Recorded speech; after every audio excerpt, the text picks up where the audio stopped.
You are watching SABC News live from Johannesburg. Your headlines this hour. There are negotiations and conversations among political parties, both from the side of the ANC and as well as from the side of the president in his capacity as the leader of the executive. Despite no resolve on the budget over the contested proposed VAT increase, the ANC remains confident that it will be passed. Once they don't comply to the issues of legislation, then you have got a right to revoke the license of operation. The Eastern Cape Department of Education has deregistered a Matatiele-based private school following the refusal of the school management to cooperate in the rape investigation of a 7-year-old learner. It's been 15 years without water, and at home we buy water 2 times a month and it costs 350. And residents of Shabala village has a view in Mpumalanga are pleading for help as they have been without water for 15 years.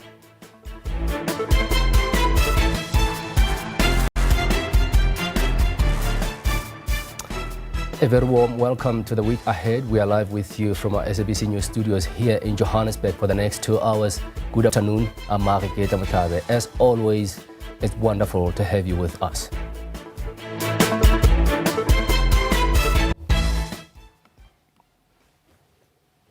Well, we start with this. Let's have a look at stories that made headlines in the Sunday newspapers today.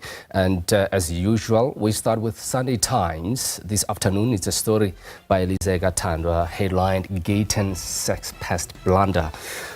Details there coming out. Sport, Arts and Culture Minister Gaten McKenzie has been forced to make an embarrassing U-turn after he appointed sex pest and corruption offender Jonas White to the Council of the Market Theatre Foundation. White, who was convicted in 2017 of corruption arising from his tenure as ANC mayor of the Cederberg municipality and received a suspended jail sentence, admits he knows McKenzie.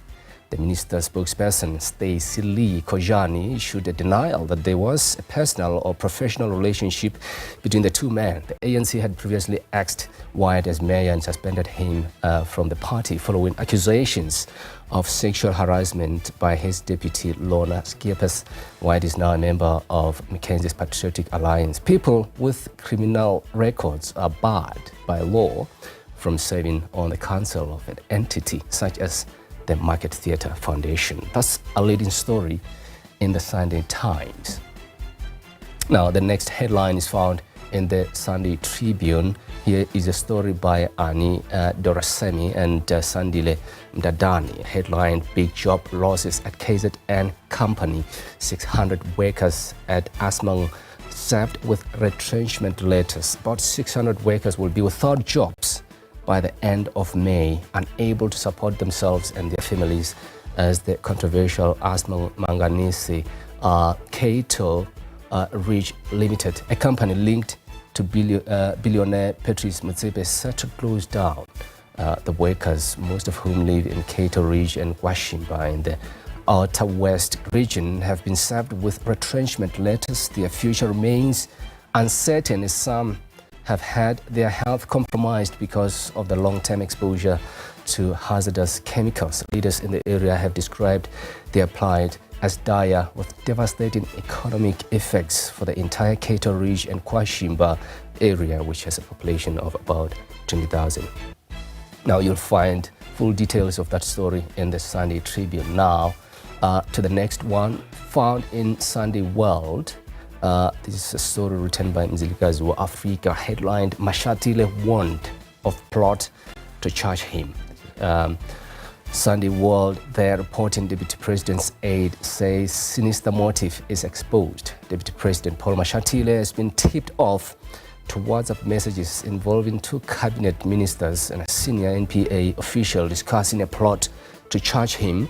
The ministers and NPA official, who are known to Sunday World, cannot be named for legal reasons. According to the WhatsApp messages, the 2 ministers told the NPA official to charge Mashatile with perjury after a case was opened against him by a group of disgruntled ANC members in the Northwest. In the message, one of the ministers informed the official to quote unquote, please proceed with the prosecution. When the official asked if some government leaders were aware of the proposal to charge Mashatile, the question was responded to with a forwarded message suggesting that they were aware. That story found in the Sunday World, and those are the stories making headlines in the Sunday newspapers. Now to this, the Eastern Cape Department of Education has deregistered a Matatiele-based private school following the refusal of the school management to cooperate in the rape investigation of a 7-year-old learner. The learner was raped in October last year. The department alleges that the principal of this private school has been playing delaying tactics. The rape of a 7-year-old girl allegedly in a private school in Matatiele sent shockwaves on social media. The school is accused of playing delaying tactics and sweeping the matter under the rug. The Education Department reported that the incident, which occurred in October, was only brought to their attention over a month later.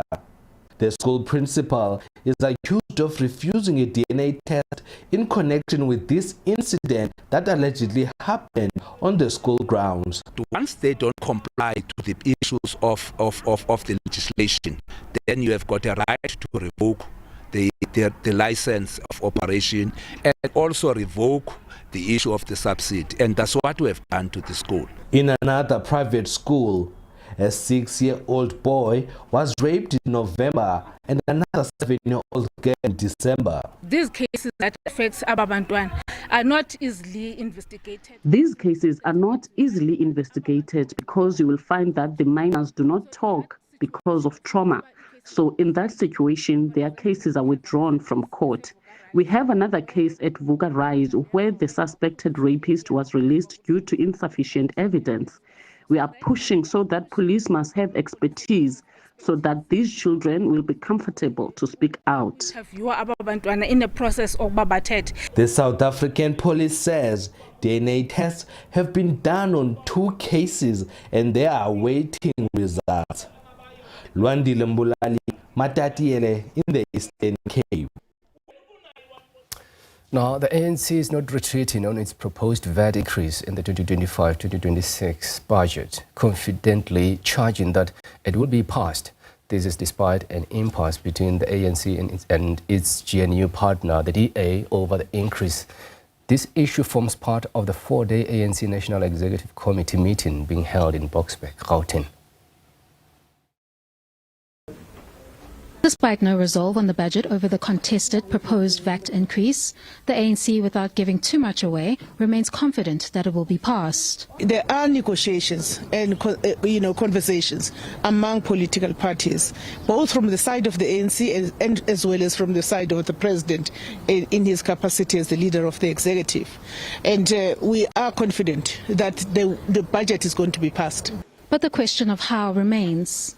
With no definitive answer yet, the ANC imagines its engagements with political parties for support on the budget to continue till the last minute. We never stopped talking to any party. Whether formally or informally, we've never stopped talking to any party. Some of them would have raised issues that they still want to discuss with us, and we've kept our doors open for those discussions. Even as it relates to the passing of the budget, the ANC is engaging all parties.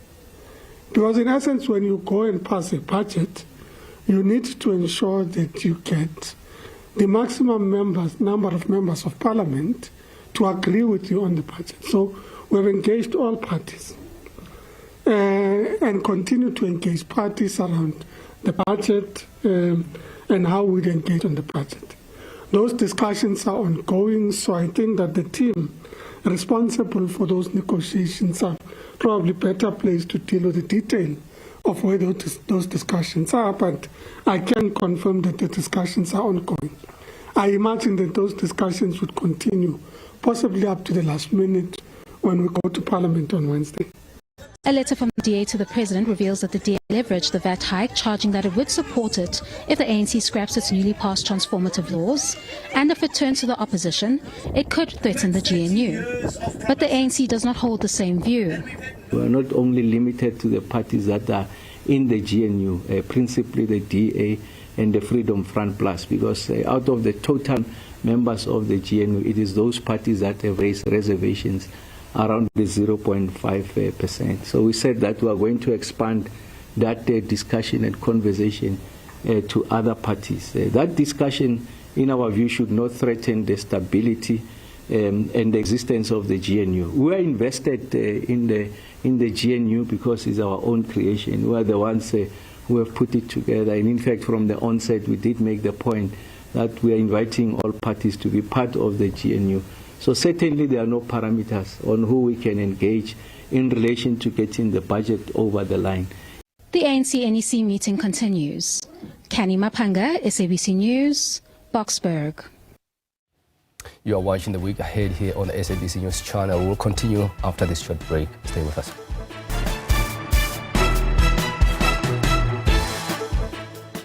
Welcome back and thanks for staying with us. Now, residents of Shabala village near Hazyview in Mpumalanga say they have been without water for 15 years.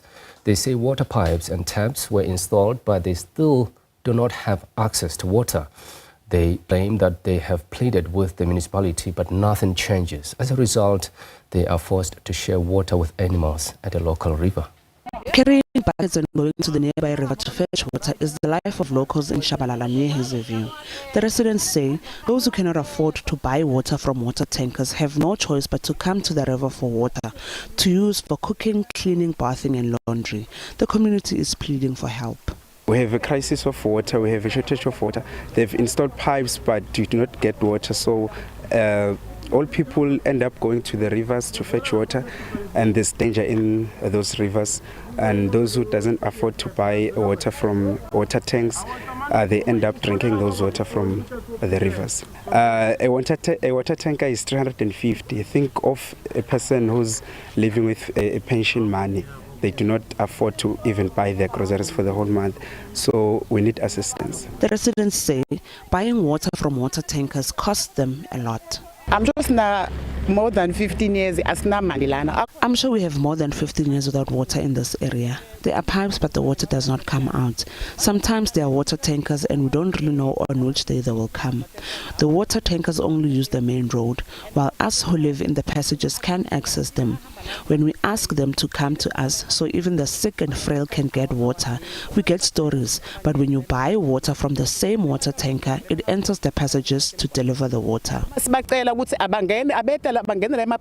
been a while, it's been 15 years without water, and at home we buy water 2 times a month and it costs 350, and it's a challenge to a lot of us, especially those who don't even work and the pensioners. The Mpumalanga local municipality has warned residents who illegally connect water pipes and serve water to community members. We are aware of the challenges they have, and as a city we have a project called the Nyongane booster pump station that is over 90% complete now, which will enable us to maximize the ocean water scheme. But we want to also warn those people that steal our water. It's illegal connections, but it's actually stealing, because what they do, it's not that they connect illegally and use the water. They actually sell the water. In his keynote address, President Cyril Ramaphosa called for the water and sanitation in Daba to be precise, focused and outcomes-based, and not only deliberative in dealing with the water challenges across the country. Nhlanhla Jele, SABC News, Shabala, Mpumalanga. Now, astronomy could be the answer to South Africa's crippling water and electricity challenges. That's according to research from experts on astrological power that could drastically transform resources and infrastructure that's at the center of service delivery related challenges in the country. The experts shared their ideas at the African Astronomical Society Conference and General Assembly hosted by UNISA in Captain Park. It's an annual astronomy gathering on the African continent, drawing some of the greatest minds from across the globe, all geared towards solutions for everyday challenges. Experts say astronomy could be the key to addressing the country's electricity and water challenges. If we, through astronomy, develop technologies that can harness the energy from the sun efficiently, we can power the whole South Africa without spending any additional money for many, many more years. So there are ways that we can leverage the knowledge we have in astronomy. We know how much energy the sun releases, and we know how easily we can tap those energies. We just need the engineers to work more efficiently to develop those technologies for us to harness this. On water, we do have systems with which we can monitor contents of water that we can put in space. And for the youth, the opportunities that come through South Africa's radio astronomy observatory Sarau is endless. Robotics in astronomy being a drawcard for many who hope to use this as a gateway to solve South Africa's energy challenges. Still figuring out what type of engineer I should become, maybe in the coding direction or building direction. So, yeah. And how do you think would that help the country one day, should you go in that direction? What I think the country could help is electric engineer with the power we have here in South Africa. That is currently a problem. And I want to build projects that will actually help the ESCOM to help us get more electricity and also to use less coal that is affecting the earth. With the biggest telescope, the square kilometer array, the SKA, being built in South Africa, making Africa one of the leaders in astronomy, a boost for overall development. The development that we do of these big telescopes here, right now in Africa, can help the growth of your economy. You're training smart minds that can do anything. They can build telescopes, they can write software, can make electronics, and they can be the next one that builds a new company from that and uses that same technology, but for everyday life. Despite having some of the biggest astronomy-related infrastructure in the world, poor funding remains challenging as some African leaders often fail to use the power of astronomical technology to solve society's challenges. Today we've got Wi-Fi, right? Those sort of things come from things like astronomy. So if you take science seriously and you take its development seriously, especially sciences like astronomy that push the limit of what we can do, right to the edge, they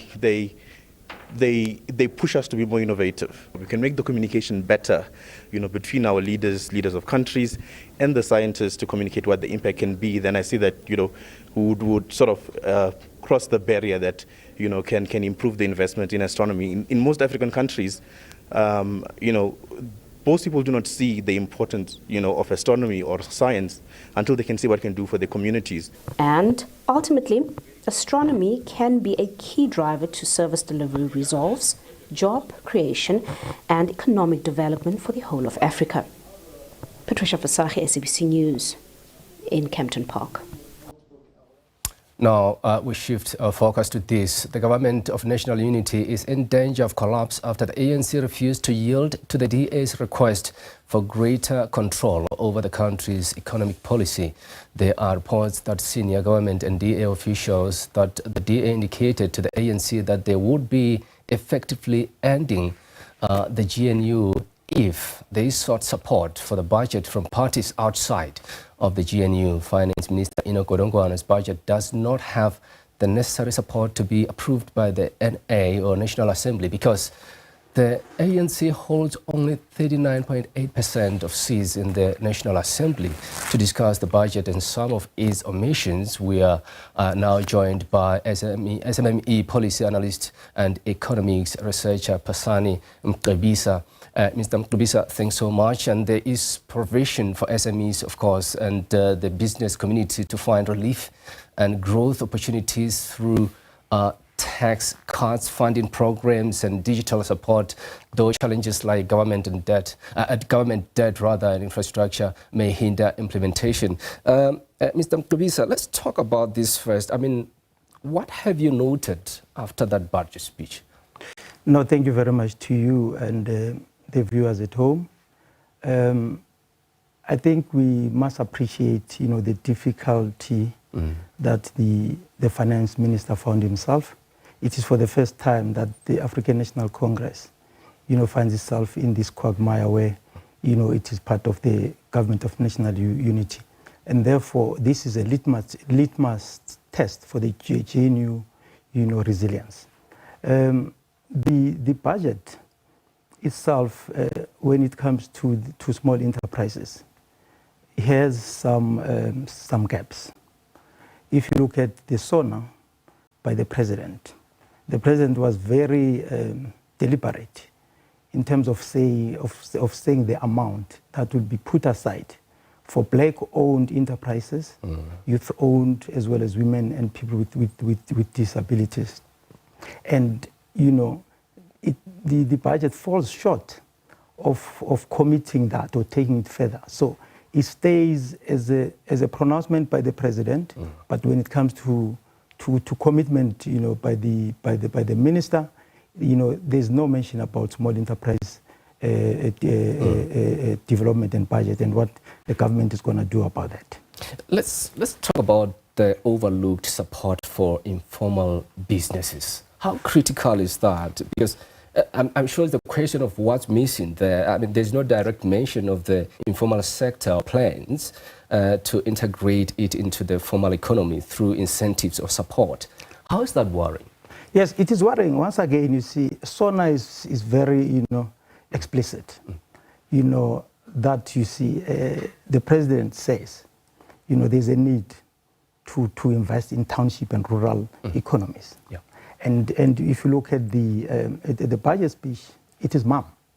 And if you look at our demographics, you see, and our economy, small enterprise in the country, contributes to about 60% of employment. Yes, it is. Where is it? It is located mainly in the townships and rural areas, and it is characterized by informality and semi-formality. So there is no delving in and practical steps to say where the president has made a promise. What is it that what is the allocation that will enable this to happen? Otherwise, it hangs. It just remains a rhetoric. Whereas we have high rate of unemployment, inequality, poverty, and so on and so forth, and it falls short of the three priorities of GNU. One of that inclusive growth, right? So if you look at the budget, it is biased, of course, to big business, and it's explicit. But when it comes to small enterprises, it is found wanting. And then no dedicated budget line for township or rural SMMEs. What's missing here? I mean, no ring-fast funding stream, if you listen to that speech for township-based or rural small enterprises. Just talk to us why this matters as well. Well, it matters a lot. It matters a lot because, you see, if you look at South Africa, in terms of economic policies, they are progressive in nature. But that, the translation of those economic policies, especially to SMMEs, is a miss. Now, big business is, by and large, is in the business of making profit, right? Small business is a mix, right? Of course, profit, but a job creation. So now here, what is missing is an instrument or instruments or enabling instruments to say, and a deliberate agenda, by government to say, this is what we are going to do to enable, SMMEs in terms of that sector to one, create jobs, and two, to also contribute to the GDP. So it is not. It is. So that's where we are coming short. And just on comparison, if you look at our partners in BRICS and developing economies, countries like India, China, right, or even Nigeria here in SADC, they are very deliberate in terms of small business and how to unlock small business so that it becomes meaningful by frameworks where government, because we believe in the developmental state theory. That means, you see, the state should have the capacity to intervene in sectors like small enterprises so that they can be changed. But otherwise, we know it will just be, a talk of today and tomorrow, but practically, it is not really, felt on the ground. Let's talk about limited access to finance measures here. While the budget introduces a credit guarantee vehicle, it is geared toward extensive infrastructure, not micro or informal enterprise. Why is this important? Well, it is very important because infrastructure, when government, there is a lot of money that, the president, in his zone pronounced. A number, more or less about what? R1 trillion, right, on infrastructure. But if you look at that amount, right, it is more, again, biased, to the big corporates, you see, and would have liked, the finance minister to at least, you see, say to what extent should SMMEs, be involved. For instance, because we are a state, we say we are developmental in nature, but I don't know in practice if we are. Because if we are indeed developmental in nature, we should legislate the 30%, of set aside for SMMEs, especially for large infrastructure projects, because them, the nature of them will call for triple Ps. Yes, indirectly SMMEs will benefit, but now we want them to. The government needs to be deliberate to say, look, it must be legislated, and even the guarantee scheme, loan scheme, it's a good gesture. But now, the issue is how are we going to implement? Because it must be practical. It must not just end, as a wish. But how practical, will that happen? Especially on township economy, because the township economy, is a big economy. That matters in our GDP in terms of job creation and economic development. And there seems to be no compensatory measure for SMMEs. And there's also the issue of VAT that we are faced with. What should the finance minister be looking at here in terms of the fact that we know that they cannot be refunded, these small businesses? Yes, again, I think let's acknowledge the difficulty that he finds himself in.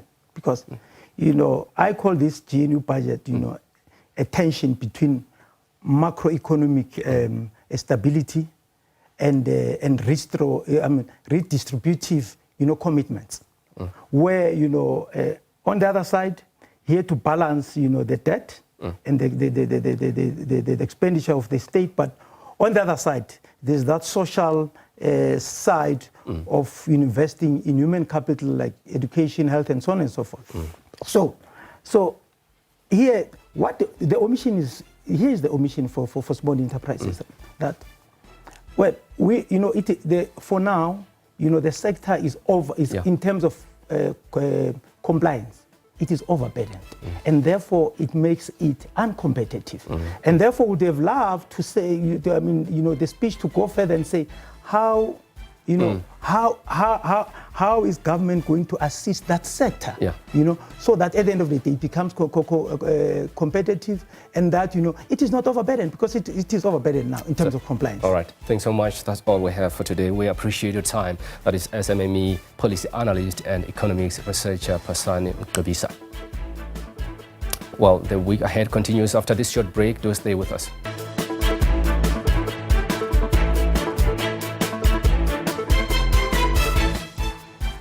Welcome back. Myanmar's neighbors sent warships and aircraft laden with relief materials and rescue personnel today as international aid gained steam after a massive earthquake ravaged much of the poor Southeast Asian nation. At least 1,600 people have been killed and 3,400 injured by Friday's 7.7 magnitude quake. The U.S. Geological Service's predictive modeling estimated Myanmar's death toll could top 10,000 and losses could exceed the country's annual economic output. For an update, let's cross to SABC News correspondent Laura Westbrook. Laura, a very good afternoon to you. We understand that Thailand was not spared either. Just talk to us about what we know so far with regards to the death toll, injuries and rescue efforts there. Yeah, that's right. This search and rescue operation has gone into its third day here in Bangkok. I'm at the site of this 33-story building that was under construction that collapsed on Friday after Friday's earthquake. And efforts here really feel like they're intensifying. There are excavators who are shifting debris, moving it out the way. It's bringing up a lot of dust. It's very hot here, and it really feels like efforts are intensifying to find those who are trapped underneath the rubble. Dozens are still missing, and we were here overnight and we saw one person did get pulled from the rubble, and that has given some hope to those here today. And there are many people standing around me. They are all anxiously waiting for news of their loved ones. Just a few minutes ago, some people gathered by this fence saying prayers for their loved ones. And I also spoke to a relative. Her brother-in-law is among those missing, and she came down here from the north of the country to join her sister. She's here with around 10 relatives. They've been here, they've been sleeping here, waiting for news, and she told me that she is determined to stay here and that she's hoping for a miracle. Hundreds of lives lost, or hundreds of lives rather lost in Myanmar. Talk to us, can you just describe the current situation there and what are the immediate challenges rescue teams and survivors are facing? Yes, the search and rescue operation also continues in Myanmar. There are reportedly around 1,700 people who have been killed there, and thousands more have been injured, and the search to find those who are underneath the rubble does continue. Now, the second largest city of Mandalay was about 17 kilometers from the epicenter of the earthquake, and that is one of the most hardest hit areas. The United Nations has reported widespread destruction, including of critical infrastructure, and it's also said one of the challenges is there is a lack of medical supplies, particularly blood bags and trauma kits, and that is complicating efforts. Now, international rescue teams are starting to arrive, including from China, India, Thailand and Singapore are also reportedly sending people. But one of the other challenges in this situation in Myanmar right now is the ongoing armed conflict, and that has been going on since 2021 when the military junta seized power in a coup over ousting the democratically elected government there. And further complicating the situation is the UN Special Rapporteur has said that at least 3 government airstrikes on a rebel-controlled area took place just hours after the earthquake struck. He's called that unacceptable, and that has also been denounced by the government in exile as well.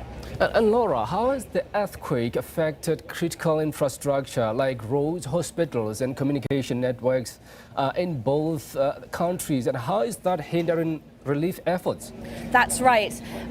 Critical infrastructure, roads are cracked, bridges have collapsed. That is complicating efforts, and is going to complicate efforts where relief organizations and aid agencies are also mobilizing, such as the Red Cross as well as the World Food Programme, and getting to those hard-hit areas is going to be complicated. The UN has also said that hospitals in parts of central and northwestern Myanmar, including Mandalay, are also struggling to cope with the influx of injured people. So this is a complex and complicated situation.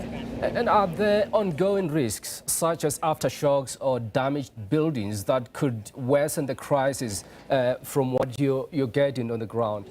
Yes, we are hearing reports of aftershocks, and that is complicating the situation. There are also people who are in need of fresh water, housing. Overnight, we heard from the United Nations report that thousands of people were reportedly sleeping out in the streets, too scared to go back into their homes. And now we are entering the third evening in a few hours' time as well. Thanks so much for that update. That was SABC News correspondent Laura Westbrook. Now, the week ahead continues after this short break. Do stay with us.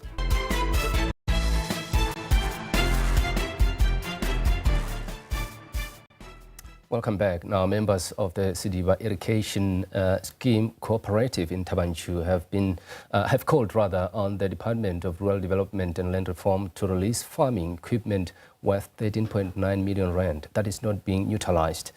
The equipment includes 2 tractors, a harvester, and other farming implements. It has been sitting idle at the Sidiba Trust Village since 2020 because the keys have been taken by some officials.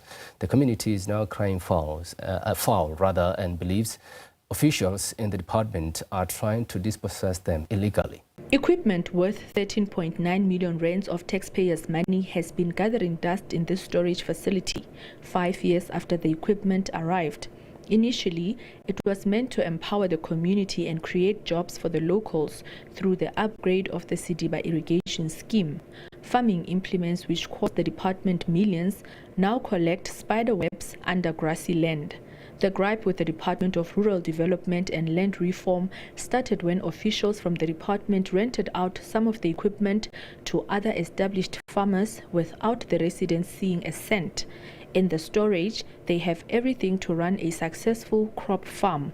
Meanwhile, community members remain unemployed and hungry. The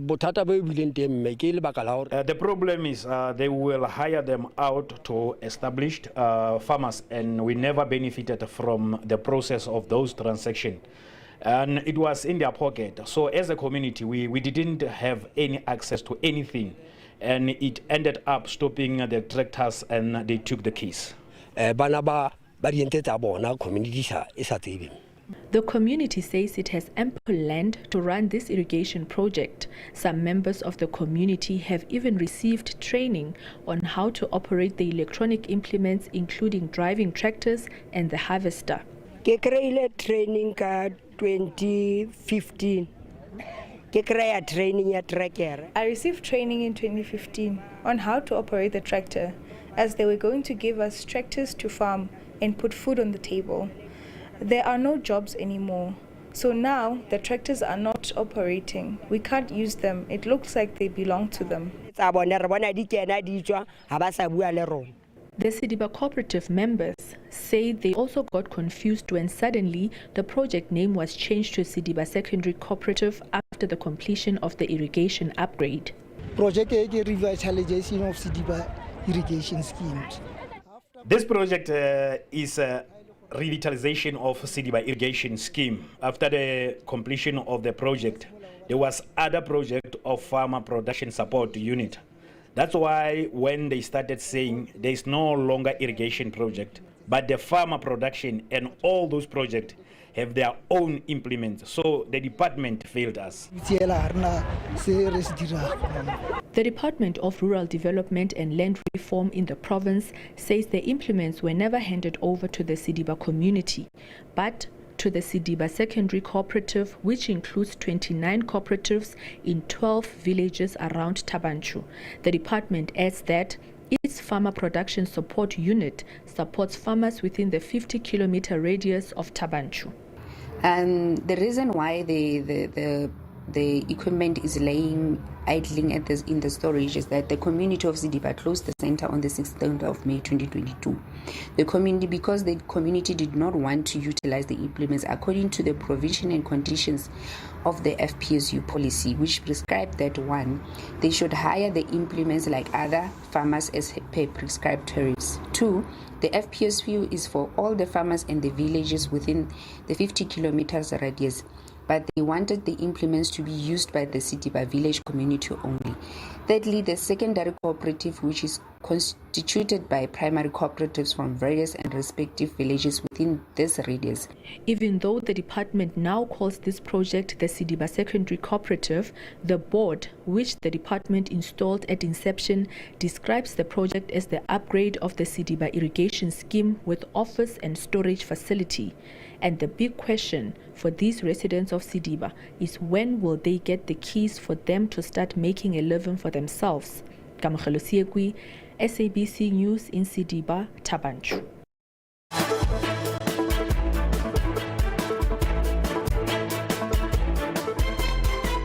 Welcome back. The ANC is currently addressing the media on the strained relations between South Africa and the U.S. The issue is under the spotlight in the ANC's National Executive Committee's four-day meeting in Boksburg in the Eastern Johannesburg. Relations between South Africa and the U.S. have been deteriorating since President Donald Trump called some South African laws discriminatory to a minority group. Let's listen in. Democratic revolution, stimulate inclusive economic development, deepen solidarity with oppressed people, and build a better Africa and a better world. During the ANC's National Executive Committee meeting, the NEC received a comprehensive report from its International Relations Subcommittee. The discussion, which took place on the first day of the NEC meeting, focused on a contemporary scan of global dynamics, strategic challenges, and emerging opportunities. The deliberations reflected the vibrant battle of ideas that defines the ANC and were deeply rooted in our foundational principles and national interests. The ANC's international relations are not transactional, they are transformational. Since its formation in 1912, the ANC has advanced a values-based foreign policy. These values were reaffirmed in the Freedom Charter, which boldly declared, and I quote, "There shall be peace and friendship." This continues to guide our work to this day. Our foreign policy is grounded in the pillars of Pan-Africanism, anti-imperialism, international solidarity, respect for international law and human rights, non-alignment, multilateralism, and the peaceful resolution of conflict. We reject neocolonialism, unilateralism, and all forms of domination that undermines the sovereignty and dignity of all nations. These principles are operationalized through the ANC's 5 strategic pillars: building a better Africa and a better world, party-to-party and multilateral relations, transformation of global governance, policy development, and global solidarity campaigns. The NEC discussions build on the recent ANC Lekgotla, which was held in January 2025, as well as previous NEC Makgotla, which outlined a number of priority areas for the advancement of the African agenda and the building of a better world.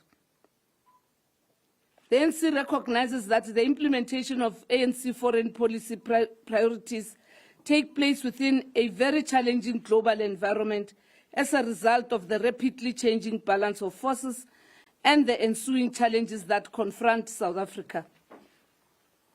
In ensuring a better Africa, there has been commendable developments towards the silencing of the guns in line with the Agenda 2063. The ANC reiterated its dedication to peaceful resolutions in conflict-affected areas, including Cabo Delgado, South Sudan, Sudan, Eritrea, Somalia, Tigray, in Ethiopia, Eastern DRC, and the Sahel. It expressed concern over escalating tensions in the Horn of Africa and remains committed to ongoing peace-building processes. We welcome the work of the SADC in the Eastern DRC, which South Africa has been part of, and we believe there should be ongoing diplomatic engagement to find lasting peaceful solutions. The ANC will continue working with all partners within the region and the continent to achieve a tangible solution that is of benefit to the continent. The NEC noted with concern the resurgence and spreading of right-wing ideology and its adverse impact in international politics, and in particular the African continent. This poses a serious risk to the Global South and undermines global solidarity efforts and give rise to the imposition of unilateralism in the international system. These right-wing tendencies weaken the principle and practice of the sovereign equality of states. Southern Africa faces challenges including terrorism in Mozambique, economic sanctions in Zimbabwe, and political instability in Eswatini, underscoring the need for regional solidarity and collective intervention. The NC's 2024 elections manifesto was very clear. Our foreign policy must drive inclusive growth, economic development, and job creation. Through diplomatic engagement, trade promotion, and multilateral cooperation, South Africa has strengthened its economic footprint on the African continent and beyond. Our strategic agreements with the European Union in areas of science, technology, climate innovation, and decarbonization have created new avenues for local industrialization and green jobs. These engagements are unlocking investment, supporting the beneficiation of local minerals, as well as ensuring that the shift to a low-carbon economy is pursued in a way that protects the livelihoods and developmental interests of the majority. South Africa's leadership in African integration, SADC stability, and BRICS cooperation continues to open markets for manufactured exports, enhance tourism, and grow investor confidence, directly contributing to job creation and inclusive growth. We note the litany of the global shifts from unipolarity to multipolarity, driven by the emergence of powers such as China and Russia, that challenge the Western dominance and offers opportunities for South-South cooperation. Rising unilateralism and the erosion of multilateral governance institutions require renewed commitment to a fair and an inclusive multipolar world order. We further note the litany of the executive orders from the United States of America's administration, including the return of our ambassador, Comrade Ibrahim Rasool. Despite this, we urge our government to continue to pursue diplomatic engagements with the United States of America's government. The NC condemns in the strongest terms the ongoing campaign of misinformation by local right-wing elements who seek to distort reality, incite racial tensions, and falsely claim a so-called white genocide in South Africa. This dangerous and racially charged rhetoric not only undermines our democracy, but seeks to reverse the hard-won gains of a free, united, and non-racial South Africa. We reject their divisive politics and call on them instead to join hands with the rest of the country to build a better South Africa, one where the economic exclusion of the black majority is decisively addressed and all who live in it work together to shape a shared, inclusive, united, non-racial and non-sexist prosperous future. BRICS represents a key initiative towards a more equitable global economic and political system, challenging established institutions and norms dominated and imposed by Western powers. Our role within BRICS and the G20 promotes solidarity, equality, sustainability, equitable development, and cooperation. The NC will prioritize solidarity campaigns supporting Western Sahara, Cuba, and Palestine, reinforcing our stance against imperialism and colonialism. The NC supports South Africa's government's effort to advocate for the Palestinian people, including the case at the ICJ against Israel's genocidal activities in Gaza, whose victims are mainly women and children, calling for a ceasefire and humanitarian corridors for aid. The NC further calls for the unity of Palestinians, which will be a good foundation for a lasting, peaceful solution. South Africa's international outlook must always serve the domestic goal of transforming the lives of its people. It must attract investments, grow exports, drive skills development and create jobs, especially for the youth, women and the historically marginalized.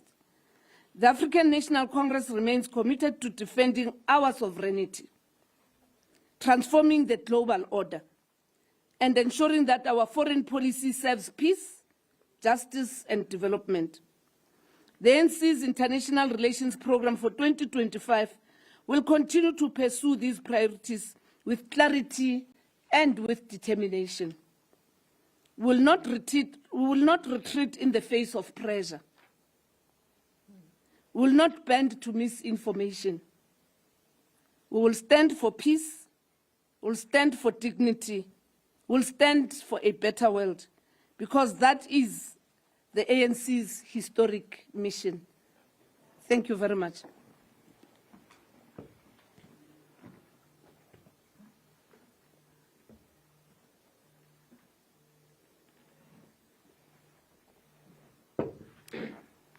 Thank you very much, Comrade DSG.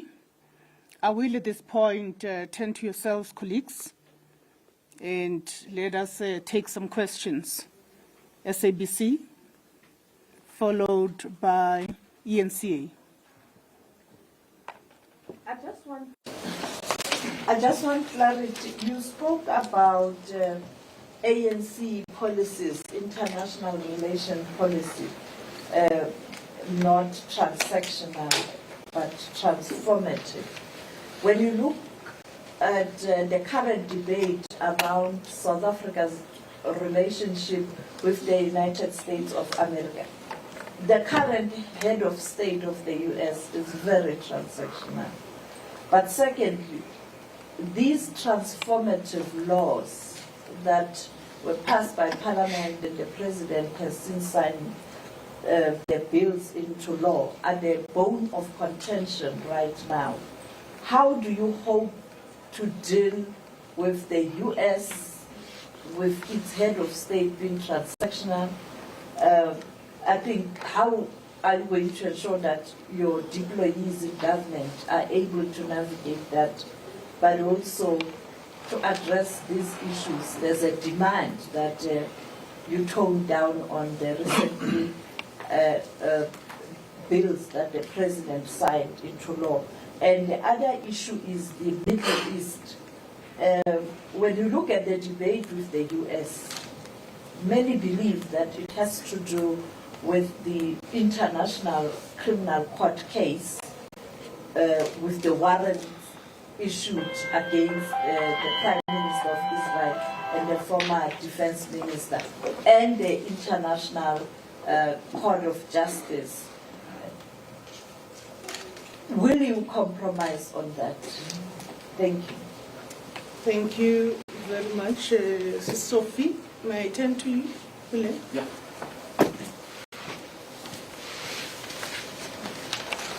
Treaty Jones, ENCA. There's been media reports of the U.S. cutting defense ties cooperation with South Africa. I just wanted to bring it to your attention and ask are you aware about this? And this is in accordance with the executive order signed by President Trump. So I want to know if you're aware about this. Minister of International Relations,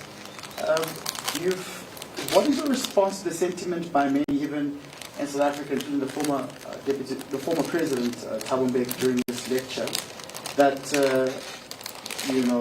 Ambassador Ibrahim Rasool's criticism of the Trump administration were improper and reflected his personal views and were inappropriate? Just want to get your reaction on that.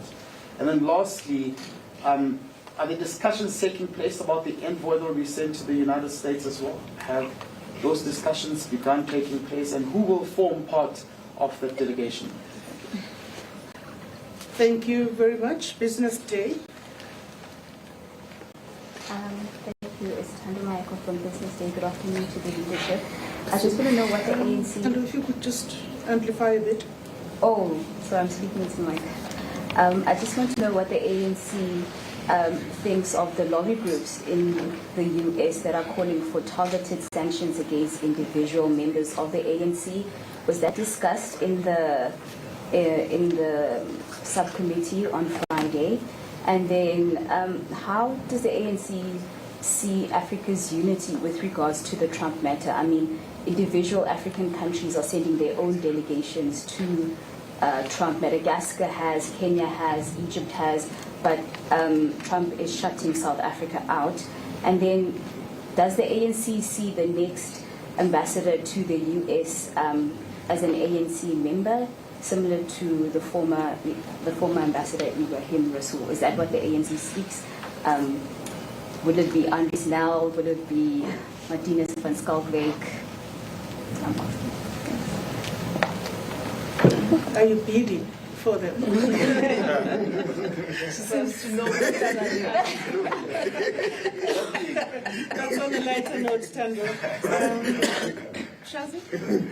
Good day, Nkosinathi Shazi from Power FM News. The Democratic Alliance has called for a formal review of Cabinet's foreign policy. So they are insinuating that the ANC, despite not getting the majority, are calling all the shots when it comes to international relations and foreign policy. They want to be consulted on a cabinet level. So my question is, with the ANC seemingly birthing the GNU, do you guys consult other political parties with regards to foreign policy? Thank you very much. Thank you very much. Let me go to Eyewitness News. Good afternoon, Alpha Omushwana here from Eyewitness News. Just to add up on William's question, I think over the last 2 days, the phrase that we've heard a lot is the president will send a delegation at the right time. I want to know when exactly is the right time. What are we waiting for? Why aren't we opening those diplomatic channels to engage with the United States? Thank you. Thank you very much. Newsroom? Oh, at the back.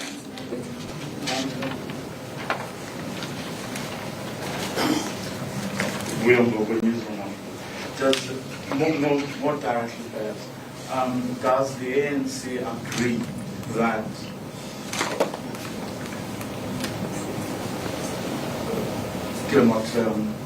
former ANC former President Taumbe had to say, does the ANC agree that Ibrahim Rasool crossed the line diplomatically, at least?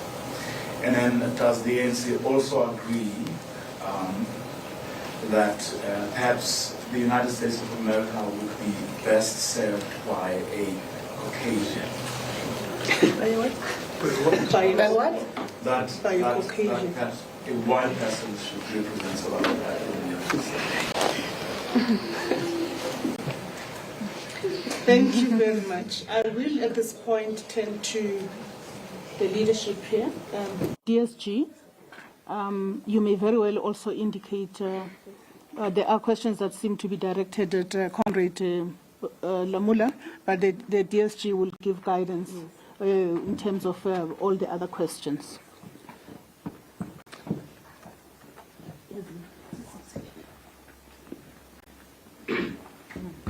Yeah. Thank you very much. I hope I'm not too tall for the mics. You can. So must I remove this? Yeah. No, my thing is thing. Is it fine now? Yeah. Okay. Thank you. Yeah. Firstly, with regards to our outlook, international relations outlook, as stated in the statement, it's a progressive international anti-imperialism outlook that informs also us in government. And it is within that context that there are issues that we will never compromise on, because they are the foundational values of our international relations policy. And that is in relation to international law, its respect with regards to the ICJ matter, our outlook on human rights, and also our own domestic issues, which are foregrounded on the Constitution of the Republic of South Africa. On issues of transformation, even the International Human Rights Council in Geneva has confirmed that South Africa does need redress on the land question. So we can't compromise on those issues of principle. We remain open to engage on trade issues, trade relations, to open up and to continue to cooperate with the United States of America on the trade issues. and any other country in the world. As an emerging economy, we need technologies, we need various investment to help us grow the economy. So we will continue to cooperate in that regards and negotiate trade agreements and trade related issues. So we think that there is a space there to engage and negotiate bilateral trade engagement with the U.S. in this regard. With regards to whether the ambassador to the U.S. should be white or black, the ANC is a non-racial organization, and as we look at the ambassador who will be appointed by the president, in terms of the Constitution of the Republic of South Africa, we are going to look for a capable South African that we believe is fit and proper, meets the requirements of being an ambassador to the United States or to any other country that we want to deploy that person to. And with regards to whether we will now consult with the DA on South Africa's foreign policy, we have stated it from the beginning of our term that our foreign policy is informed by the Constitution, is informed by the National Interest Document, is informed by the Foreign Services Act, and it is also informed by the National Development Plan. And that is what we are implementing. We are not implementing something out of the laws of this country, which is not mandated and which is not policy. And as the DA raises this issue, these policies that have been adopted even before the 7th administration. So it is also an issue of the rule of law to follow these policies, to respect them, and to implement them. So we will also be breaking the law if we don't implement what has already been adopted by Parliament, what has already been adopted by Cabinet. So if the DA wants this to be reviewed, the processes must be followed. The Foreign Services Act must follow the processes of Parliament. If they want to amend the National Interest Document, it must follow the same process that the Cabinet followed. This National Interest Document was not an easy agreed upon document. There was consultation in the country.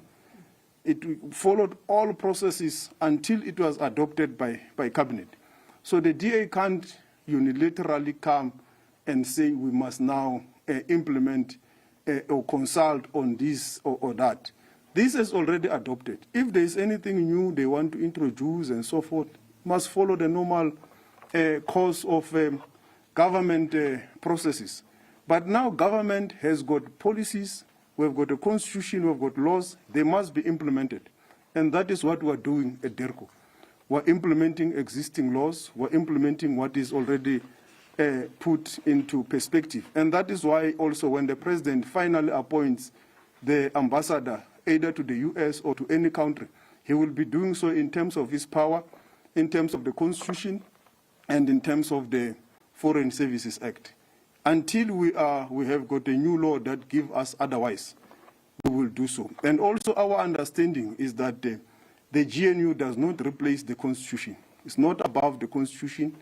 The Constitution is the supreme law of the Republic of South Africa. It's above anything else. And that is what we're implementing. We are respecting what are the tenets of the laws of the country. Thank you.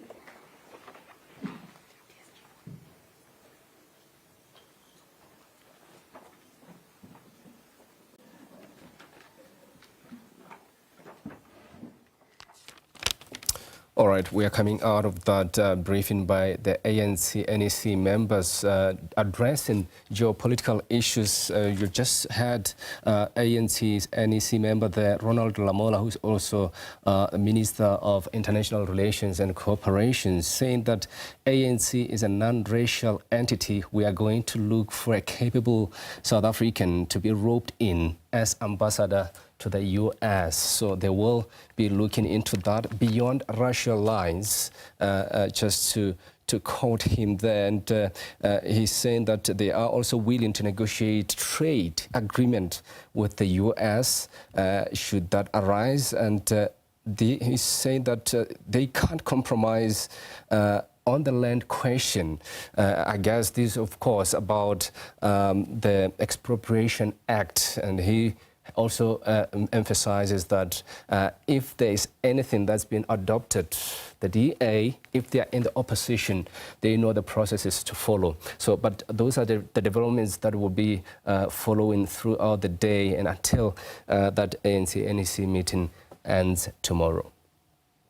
Now to this, from the roads we drive on to the water systems we rely on, infrastructure forms the foundation of our daily lives. Yet, across the country, many citizens are asking the same questions. Why are roads crumbling? Why do major projects face endless delays? And how can better infrastructure drive economic growth and create jobs? These concerns are front and center as we approach the inaugural Public Works and Infrastructure Summit on the 1st of April 2025, hosted by the Council for the Built Environment and the Department of Public Works and Infrastructure. The summit aims to chart a bold path forward under the theme, turning South Africa into a construction site, growing the economy and creating jobs. Joining us virtually to talk more on this issue is Dr. Msizi Mieza, the CEO at the Council for the Built Environment, and Gundo Maswime, who is infrastructure specialist. Good afternoon to you, gentlemen. Welcome to the show, and thanks so much for your patience. To you, Dr. Msizi, first, just how would you describe the current state of infrastructure in South Africa? What are the most pressing issues your department is tackling right now? Good afternoon, Mr. Maswime, and good afternoon to your viewers.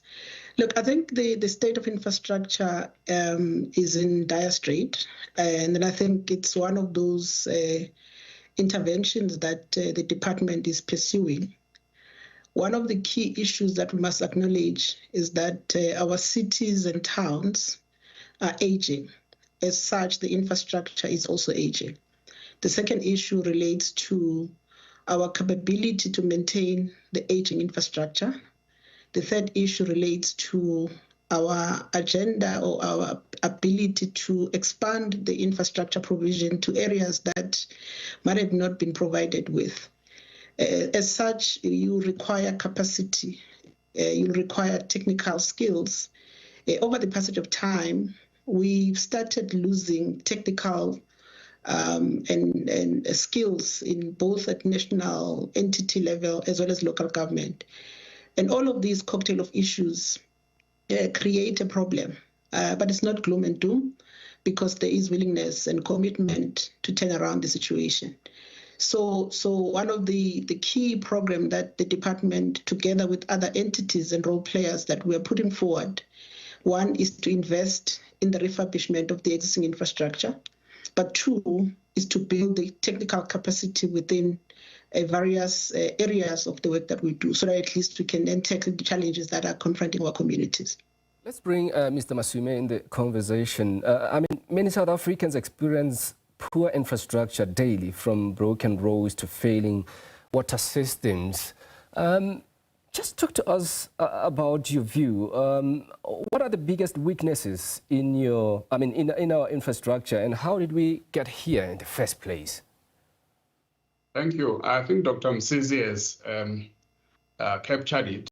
If you look at all the scorecards, all the reports on public infrastructure, especially the independent ones that SABC does, CSIR used to have one, even the water affairs one, green drop, blue drop, no drop.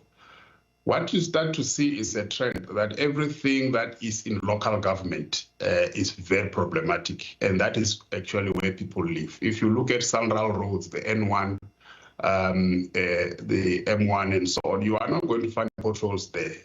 But just take a 10 and enter Matatiela or any of these small towns, as Dr. Msizi has said.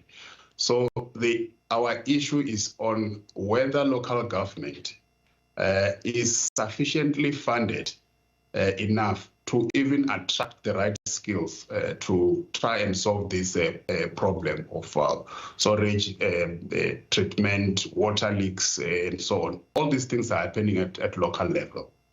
And Dr. Msizi, I mean, the upcoming summit promises to, quote unquote, according to the theme, turn South Africa into a construction site.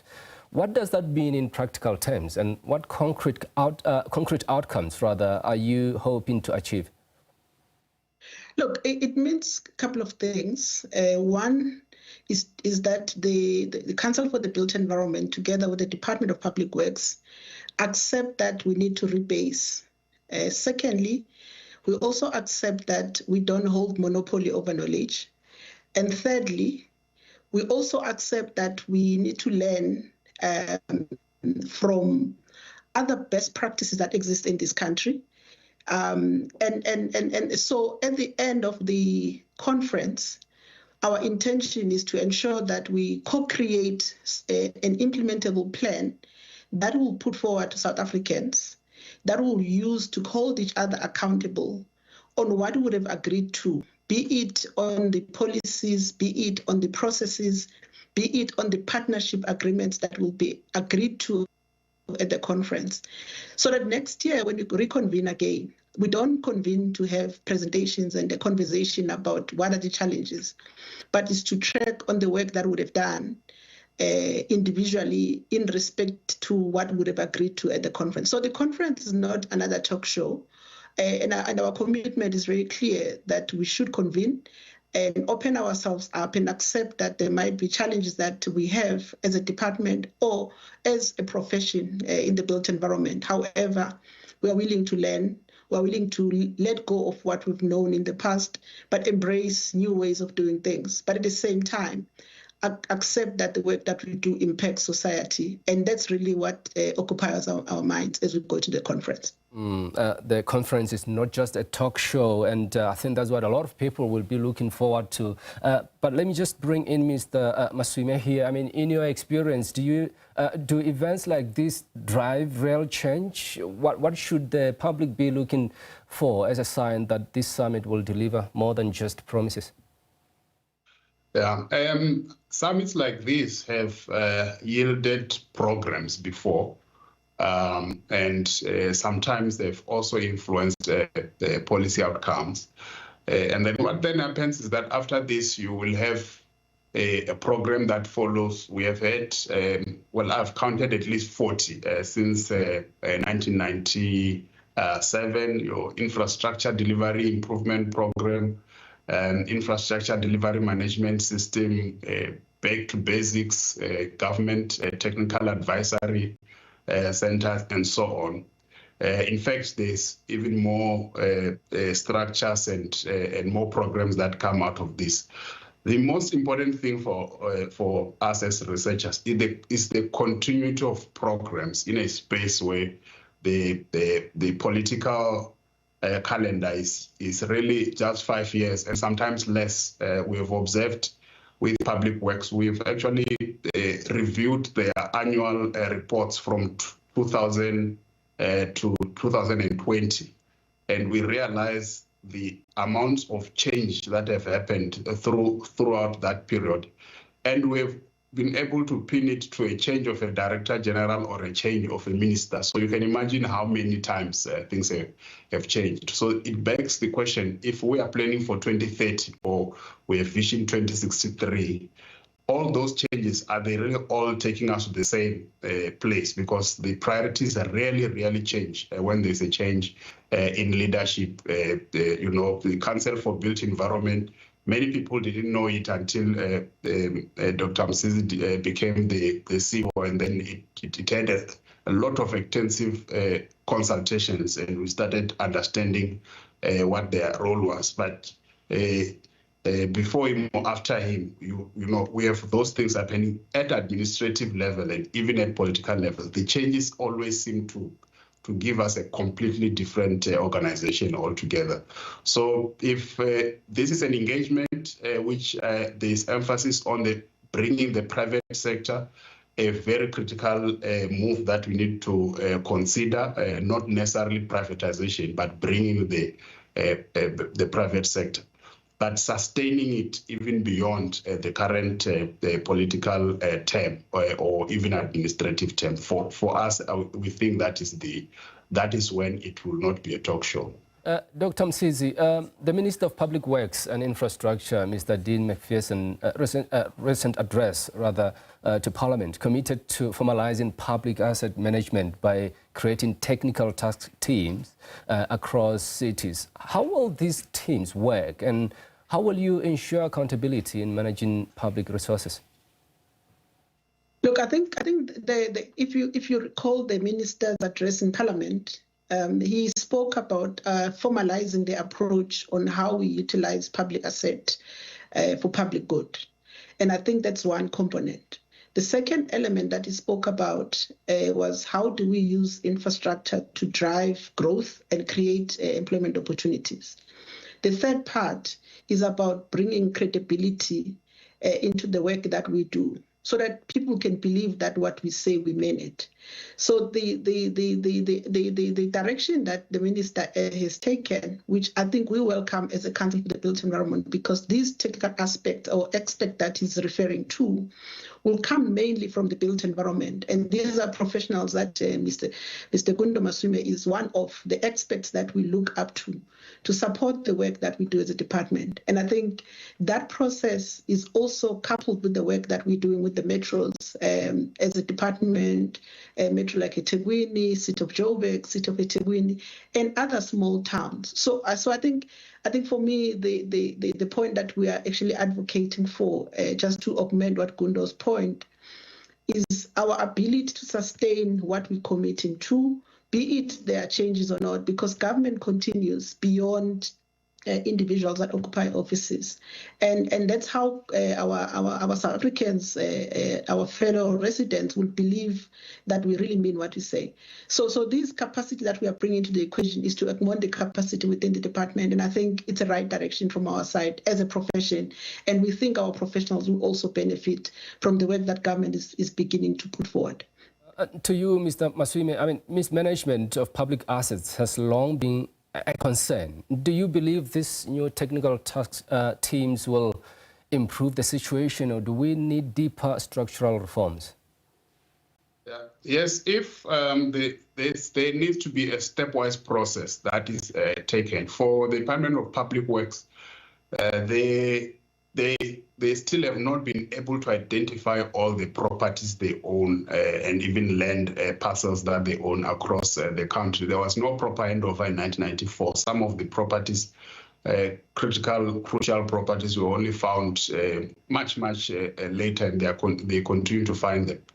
And that is why we have the challenges in the Johannesburg CBD and so on. So that task team, if they first look at the asset register and have a credible, reliable register showing what is where and what state is it in, they will have solved half the problem, because the interventions will then be informed by a clear knowledge of the assets that they have. Then the maintenance plans can follow. So I think that is where things are still lagging behind now with the assets. And then also we are noticing that the assets that the department looks after, sometimes there is really a limit as to what they are able to do with the budget that they have. So bringing in the private sector, I think the task team will have to craft a framework for them to participate, and we are hoping that this will actually yield results. But once again, if it is sustained and it goes beyond the current term of office of the administrators, the senior administrators and politicians.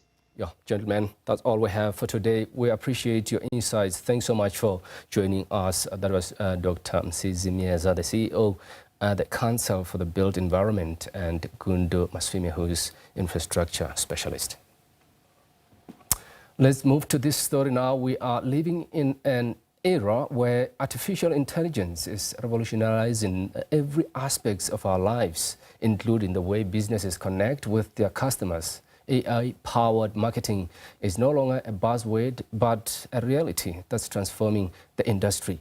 From personalized advertising to predictive analytics, AI is giving marketers unprecedented insights into consumer behavior. But with great power comes great responsibility, right? As AI takes center stage, there are concerns about job displacements, data privacy, and the potential for biased decision-making. So, how can businesses harness the power of AI to enhance their marketing efforts while also addressing these concerns? To explore these questions and more, we are joined by Darren Morris, who is the CEO of Lucky Hustle. Darren, thanks so much for joining us here in studio. I mean, how would you describe the current state of infrastructure in South Africa? My apologies, it's not to you. Cool. The AI. Yes. But it's also related to infrastructure as well. But before we come to that question, sure. I will address it later. I mean, just start by explaining how artificial intelligence is transforming the marketing landscape.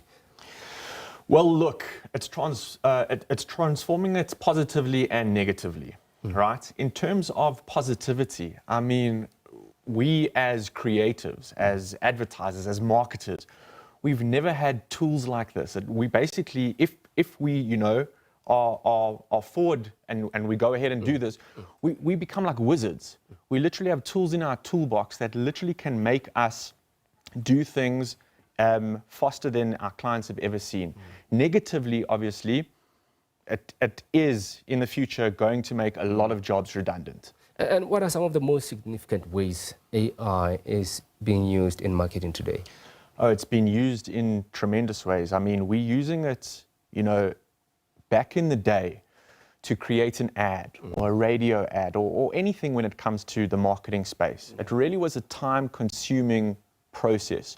You'd have a lot of people, you know, you'd take weeks of planning and you'd need a lot of very technical people to put together what the brand's vision is. Now, all of that has been eliminated. We can get from A to B much, much, much quicker.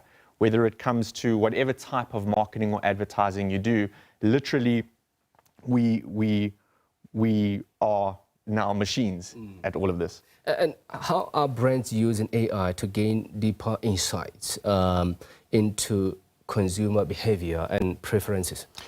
Well, what's quite interesting is that, you know, gaining insight into consumer behavior and preferences, it's not an AI thing. It's not a new thing. Like you mentioned earlier, you know, AI is this new buzzword.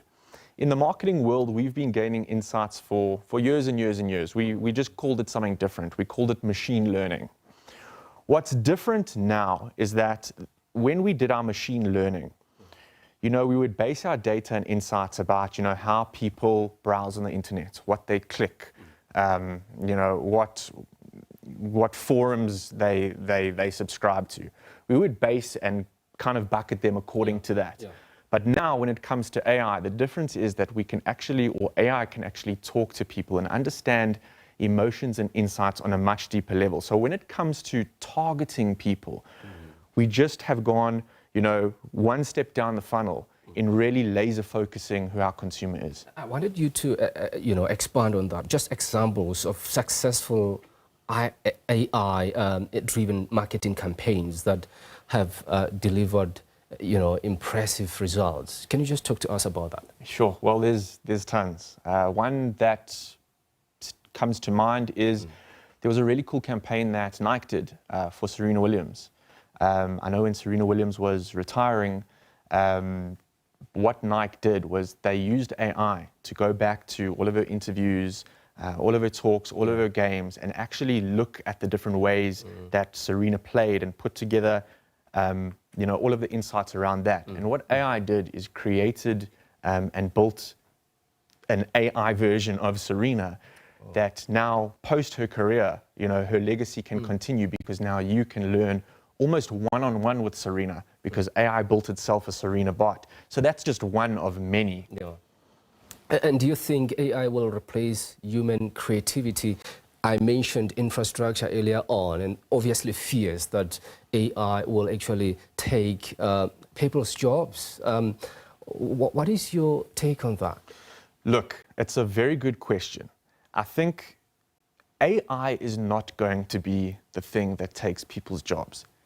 If people don't learn AI now and learn how to use the tools, then people who do learn and use the tools, those are going to be what takes your job. The people that are learning it now. It's very much like when the internet came out or when phones came out and people were like, oh no, I'm not going to use it, it's just a phase, it's going to, and then all of a sudden, you know, you saw all these new careers and all of that kind of stuff pop up. It's very much the same. AI will replace certain things, but you'll always need, in my opinion, that human insight. You know, as much as AI can deep dive into data and work its magic, it takes a human. You know, AI can't tell me the feeling that I got inside when I had cheese sandwiches at my grandmother's house on a Sunday growing up. And I think that's where the human element will always be needed. So in a way, you're saying that it will enhance our abilities? It will absolutely enhance our abilities. It removes the barrier to entry completely, not only in marketing, but across all sectors. I mean, if you look at the legal sector, for example, gone are the days where you need a lawyer to draft you a legal letter. You know, you don't even need a designer to create you a design or a logo anymore. So it literally gives people superpowers. And what's brilliant about that is that if you don't have the opportunity to, you know, go to university or, you know, really have stuff like that in your world, you can literally use these tools to get way ahead. I was talking to someone on the radio the other day and they were, and I was saying to them, you know, in the, you know, township business, for example, if you are not good at English, for example, or you don't really understand how to put an ad campaign together, you can now just implement your business. Just take photos of your business, put it into ChatGPT, and it can literally create a marketing campaign for you and get your business global. Let's talk about marketers. How could they you know, work with AI systems to generate new ideas then and approaches that might not have been possible before? It's actually quite simple. It's literally just do it. Like depends on what tool you use. For example, ChatGPT, the most common one. A lot of marketers aren't doing anything because either they're against it or they don't want to try it. It's like the new internet. But it's literally as simple as just going onto these platforms and asking it questions and asking it for ideas. And I've used it myself, and it comes up with incredible layers of thinking. And you know, you can't just copy paste what it gives you and what it does, because you'll eventually get caught out. It's like plagiarism. But if you use it as an additional tool to enhance what you're already thinking, it can take your business to a whole nother realm.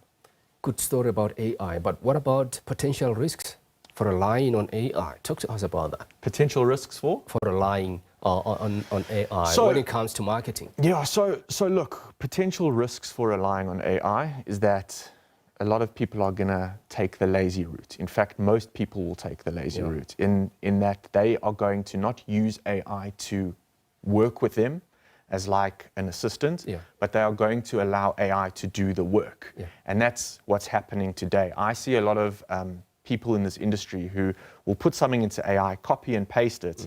It looks all brilliant, but when it comes down to actual execution, you can very much tell that there was no human-centric part involved. And that's a massive, massive risk, because especially in South Africa, we have, you know, deep, deep human insights when it comes to putting campaigns together. All right, Darren, thanks so much for your time. We really appreciate it. That was Darren Morris, CEO of Lucky Hustle. Thanks. Now, let's go back to where the ANC is currently addressing the media on the strained relations between South Africa and the US. The issue is under the spotlight, as you might have been aware, in the ANC's National Executive Committee's 4-day meeting in Boksburg in the eastern of Johannesburg. But we'll come back to that story in a moment. For now, let's just go to a very short break.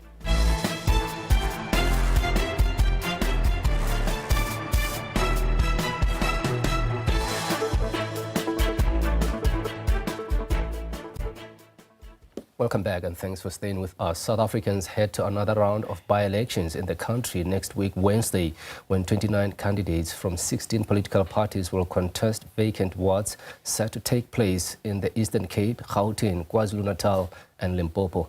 One of two vacant wards in KwaZulu-Natal is Ward 29 in Kwaduguza, north of Durban, which has attracted canvassing by party heavyweights, which indicates that the contestation is heating up as the country heads to the 2026 local government elections. Political analysts say by-elections may not be a good indicator of the outcome of next year's local government elections, but parties can use these outcomes as a tool to shape its strategy going into the local government elections. Since the November 2021 local government elections, the Electoral Commission has conducted at least 76 by-election windows. The ANC has been one of the biggest losers and lost 51 of the 296 ward by-elections they contested, but also retained 143 of the 182 wards the parties won during the 2021 local government elections. Analysts, however, agree that the ANC will continue to lose support, as it has done over the last few years. I think the MK party, because it was a relatively new party last year, there was too much excitement. But I think going forward, it's going to be a challenge for the MK party to maintain its support. And I think that if you look at the way people vote, in national or general elections, people go out in large numbers to vote. But when coming specifically to the by-elections, the ANC has had an edge over the other three political parties since the 2024 general election. But lately, we've seen the MK party picking up, as was the case, for instance, in places like Newcastle, and then in Renkonyeni and other parts of KwaZulu-Natal. This tells you that what has been taken as a given, that the ANC was going to win each and every by-election, is now something of the past. There's been keen interest in the performance of the newcomer, the Umkhonto weSizwe party, which hasn't yet contested local government elections. It has won 5 wards since contesting the 2024 national government elections, where it ousted the ANC and won the most votes in KwaZulu-Natal. But commentators say local government elections present different challenges.